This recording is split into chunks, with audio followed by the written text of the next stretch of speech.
Last week ended with a contradiction that matters for every options trader.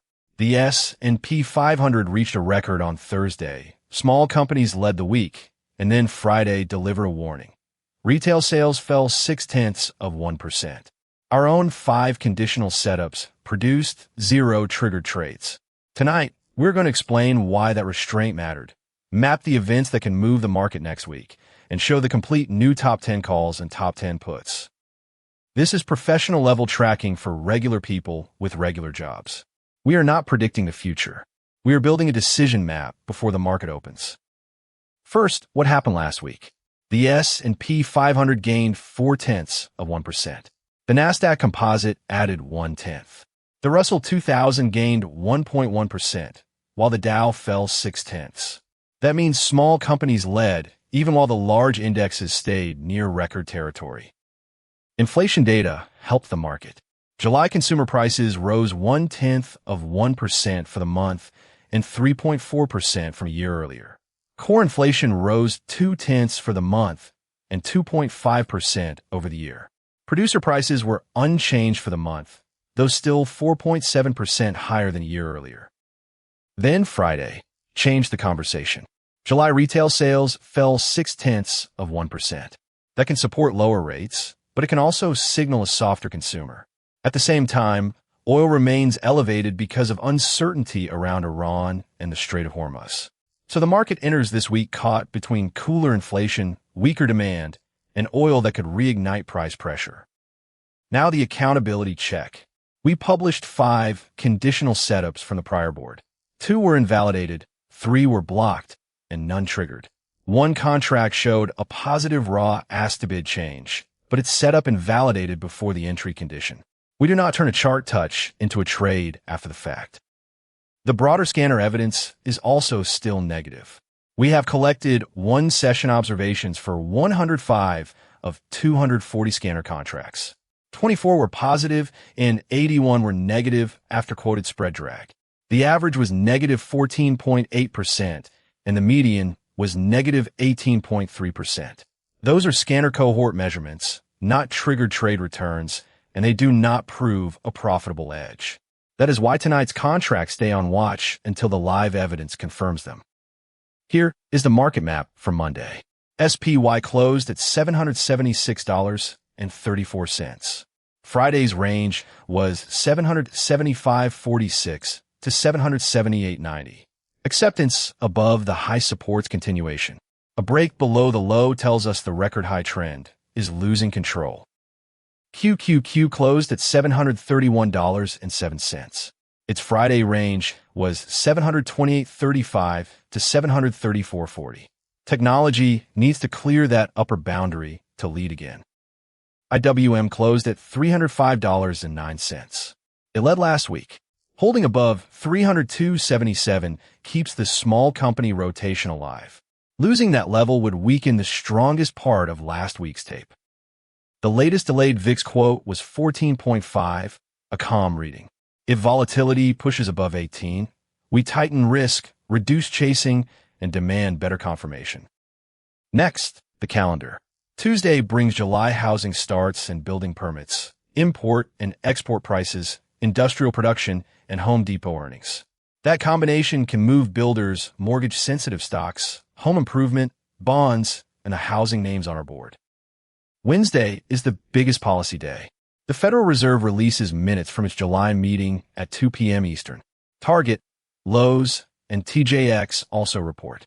Watch rates, banks, growth stocks, small companies, housing, and discretionary retail.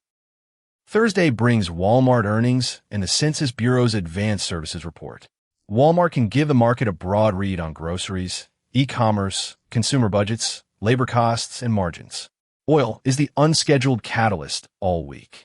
Another spike can pressure airlines and consumers, support energy shares, lift inflation expectations, and hurt rate-sensitive growth. A meaningful decline in oil would reverse part of that map. Now to the new masterboard. The snapshot was downloaded Sunday from Barchart's official save screeners and uses delayed Friday market data. Verify every price live. There are 13 first appearances, 2 second appearances, and 5 third appearances. Every contract is rated watch. The percentage on screen is Barchart's estimate that the stock finishes beyond the ask-based break-even at expiration. It is not a forecast, a win rate, or a promise. Calls 1 through 5. SpaceX, the September 18th $150 call, holds number 1 on its third appearance. The driver is the SpaceX news cycle and Friday's trading range. Ondas, the $10 call, is a first appearance at number 2. Watch defense order momentum. Virgin Galactic, the $15 call, is a first appearance at number 3. Watch the post-earnings reaction. Intel's $110 call is on its third appearance, but slipped from number 1 to number 4. PG&E's $19 call is also on its third appearance and slipped from 3rd to 5th. Calls 6 through 10. Opendoor's $4 call is a second appearance and holds 6th. Tuesday's housing data is the driver. JetBlue's $6 call is a first appearance, with oil costs as the risk. Tesla's $360 call, Amersport's $35 call, and Strategy's $100 call are all first appearances. Their main drivers are growth and rates, consumer spending, and Bitcoin volatility. Now the puts 1 through 5. Recursion's $3 put is a first appearance at number 1. Clinical headlines create binary risk, but no scheduled company event was found for this week. SpaceX's $130 put holds number 2 on its third appearance. Intel's $95 put climbed from 5th to 3rd on its third appearance. MP Materials' $55 put and BMNR's $17 put are first appearances, with rare earth geopolitics and crypto sensitivity as the main drivers. Puts 6 through 10. Palantir's $165 put climbed from 9th to 6th on its second appearance. Coinbase's $140 put and Robinhood's $90 put are first appearances tied to crypto and risk appetite.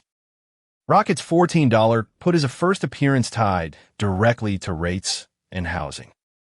Fermi's $6 put is also a first appearance, but without a verified near-term event, it stays price confirmation only.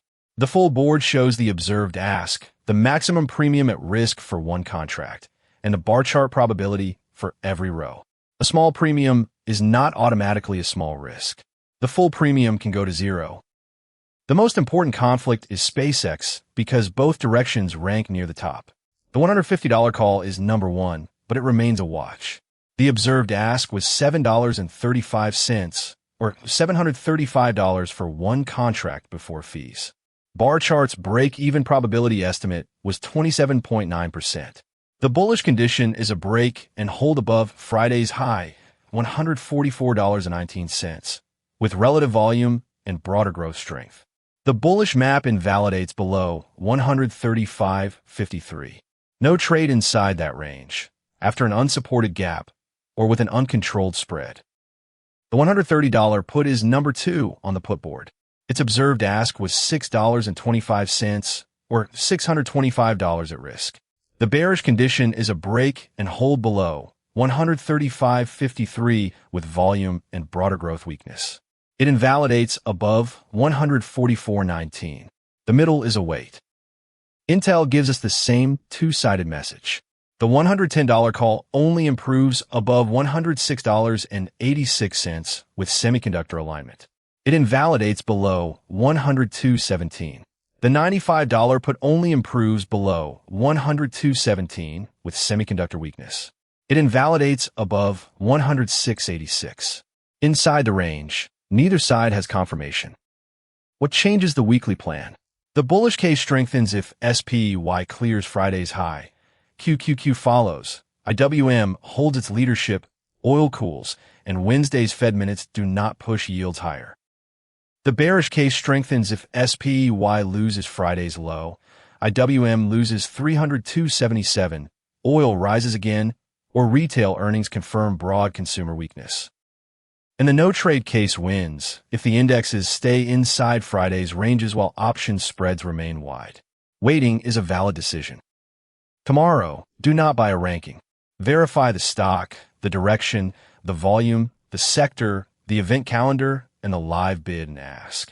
Then decide whether the risk fits you. Professional level tracking for regular people with regular jobs. Educational research, not personalized financial advice. Options involve substantial risk and can expire worthless. Verify live prices, liquidity, events, and suitability before making any decision.